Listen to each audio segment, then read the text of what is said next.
बिस्मिल्लाहिर्रहमानिर्रहीम। अस्सलाम वालेकुम। आज बना रहे हैं बहुत मज़े के मटन के कबाब। ईद आ रही है तो इसकी निस्बत से हमने कहा चलें आज मटन के कबाब सिखाते हैं आपको। ये हमारे पास 2 पाउंड कीमा है मटन का। एक चॉप किया हुआ बारीक सा चॉप किया हुआ प्याज है दरमियाने साइज़ का। आधी कट्टी धनिया पुदीना है, दोनों इक्वल साइज़ में, और इनको मैंने चॉप किया बहुत बारीक सा। 1 टीस्पून इसमें लाल मिर्च का पाउडर जाएगा, 2 टेबल स्पून सूखा धनिया पाउडर, आधा टीस्पून ये स्मोक्ड पेपरिका है, और 1/4 टीस्पून ये नटमेग जायफल का पाउडर है। इसमें 1 टीस्पून ये ज़ीरा है साबुत, आधा टीस्पून हल्दी, नमक 1.5 टीस्पून, और इसमें ये है गरम मसाले का पाउडर 1 टीस्पून। सारी चीज़ें हम करते हैं मिक्स कीमे में और बड़े मज़े के कबाब बनाते हैं।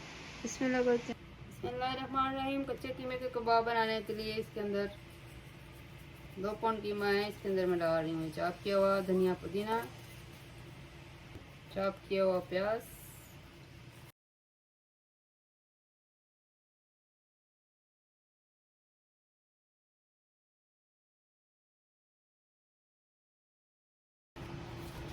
एक टेबल स्पून अदरक ग्रेट किया हुआ डालें इसके अंदर। मिक्स करें और इसको मैरिनेट करें 1 घंटे के लिए। हमारे देखें इस तरह से तो मज़े की खुशबू आ रही है अभी से इसमें से। इसको हम कवर करते हैं। मिक्स हो गया सारा ये कबाब का मिक्सचर है। इसको हम रखते हैं फ्रिज में 1 घंटे के लिए मैरिनेट करते हैं, फिर हम इसके कबाब बनाएंगे। आप इसको बारबेक्यू भी कर सकते हैं, ग्रिल भी कर सकते हैं, और शैलो फ्राई भी कर सकते हैं। तो चलें इनको मैरिनेट करते हैं।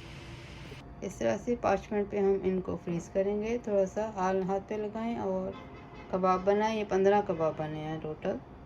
इतने कीमे से इनको फ्रीज़ करते हैं और फिर हम इनको फ्राई भी करेंगे।